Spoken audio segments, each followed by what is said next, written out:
MDH biryani મસાલા, પારંપરિક બિરયાનીનો અસલી સ્વાદ. असली मसाले साच साच MDH તો આ તરફ સુરતમાં લક્ષ્મી ગ્રુપ પર સતત ત્રીજા દિવસે આઈટીના દરોડા યથાવત છે. ગજેરા પરિવારની એજ્યુકેશન, રિયલ એસ્ટેટ અને ડાયમંડ કંપની પર તપાસ કરવામાં આવી છે. ગુજરાત સહિત મુંબઈની મળીને કુલ 30 જગ્યાઓ પર તપાસનો ધમધમાટ. જ્વેલરી, રોકડ સહિત જમીન અને શેર બજારમાં રોકાણના મહત્વના દસ્તાવેજ કબજે કરવામાં આવ્યા. ભાગેડુ મેહુલ ચોકસીની કંપનીનો હિસ્સો ખરીદવાનું ગજેરા ગ્રુપને પડ્યું ભારે અહીં સ્પષ્ટ જોવા મળી રહ્યું છે. મુંબઈ ઈડીએ ચાર્જશીટમાં રાકેશ ગજેરાનું નામ દાખલ કરતા તપાસ એજન્સીઓ સક્રિય થઈ છે.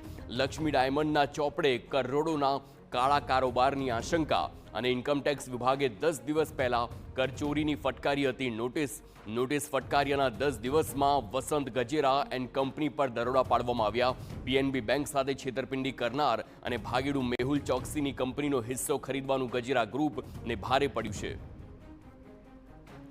સંવાદદાતા બળદેવ સુથાર ફોન લાઈન પર. બળદેવ, આ કંપનીને મેહુલ ચોકસીની કંપનીનો ભાગ લેવાનો જાણે ભારે પડી ગયો હોય તે પ્રકારનું હાલ જોવા મળી રહ્યું છે. આગળ કઈ દિશામાં તપાસ આગળ વધશે? જે રીતે સુરતની અંદર આઈટી વિભાગ દ્વારા છેલ્લા 2 દિવસથી જે ગજેરા ગ્રુપ છે અને ગજેરા જે ગ્રુપ સાથે સંકળાયેલા એટલે કે લક્ષ્મી ડાયમંડ ગ્રુપ સાથે જે સંકળાયેલા તમામ જે બ્રોકરો છે, જે વ્યક્તિઓ છે, જે ભાગીદારો છે, તેમના ત્યાં આઈટી વિભાગની અલગ અલગ જે ટીમો છે, 100 થી વધુ અધિકારીઓ છે, તે આઈટી આ વિભાગની જે રેડની અંદર જોડાયા છે.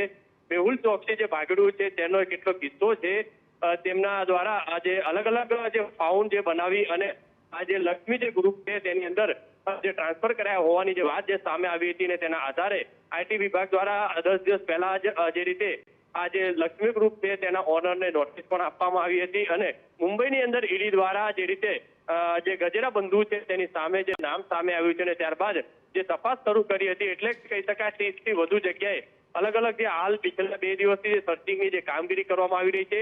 જે રીતે સૂત્રો પાસેથી માહિતી મળી રહી છે તે પ્રમાણે કે છેલ્લા 2 દિવસની અંદર અનેક જે શંકાસ્પદ જે દસ્તાવેજો છે, ડોક્યુમેન્ટ છે અને જે ટ્રાન્ઝેક્શનો છે તે મળી આવ્યા છે. કારણ કે જે રીતે માહિતી મળી છે તે પ્રમાણે મેહુલ ચોકસીનો કેટલો કિસ્સો છે તે અલગ અલગ ફાઉન્ડની અંદર આ લક્ષ્મી ગ્રુપ દ્વારા લેવામાં આવ્યો હતો અને ત્યારબાદ વિદેશની અંદર આ જે હવાલા મારફતે આ તમામ જે રૂપિયા છે તે ટ્રાન્સફર કર્યા હોવાની જે વાત સામે આવી રહી છે. એટલે આવનારા દિવસોની અત્યારે જે મોટો આંકડો છે તે ચોરીનો બહાર આવી શકે છે. સાથે સાથે જ્યારે આઈટી વિભાગની જે તપાસ છે પૂર્ણ થઈ છે ત્યારબાદ જે ઈડી વિભાગ પણ આ બાબતે સક્રિય થઈ અને તપાસ કરે તેવી શક્યતા વ્યક્ત કરવામાં આવી રહી છે. કારણ કે આખી જે તપાસ છે મેહુલ ચોકસી સામે ઈડી વિભાગ દ્વારા જે કરવામાં આવી રહી છે, ઈડી દ્વારા જે સૂચનો જે કર્યા હતા અને ત્યારબાદ આઈટી વિભાગ દ્વારા આ જે કાર્યવાહી શરૂ કરી છે.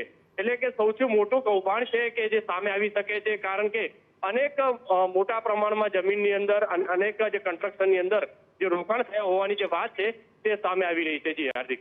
આભાર બળદેવ સમગ્ર માહિતી બદલ. તો મુંબઈ ઈડીએ ચાર્જશીટમાં રાકેશ ગજેરાનું નામ દાખલ કરતા આવકવેરા સહિતની એજન્સીઓ સક્રિય થઈ અને તપાસનો ધમધમાટ બોલાવવામાં આવ્યો. જમીન ખરીદીમાં ઇન્કમટેક્સ ભરવાથી બચવા અને અન્ય નામે વેપલો કર્યાની દિશામાં તપાસ થઈ રહી છે.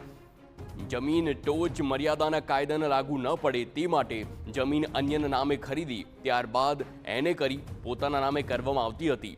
વસંત ગજેરા 32, ચૂની ગજેરા 41, વૃષાલ ગજેરા 23 અને જતીન ગજેરા 8 કંપનીમાં ડિરેક્ટર પદે છે. તો વસંત ગજેરાએ વેવાઈની જમીનના પ્રોજેક્ટ પર મોટા પાયે રોકાણ કર્યાનો ઘટસ્ફોટ પણ થયો છે.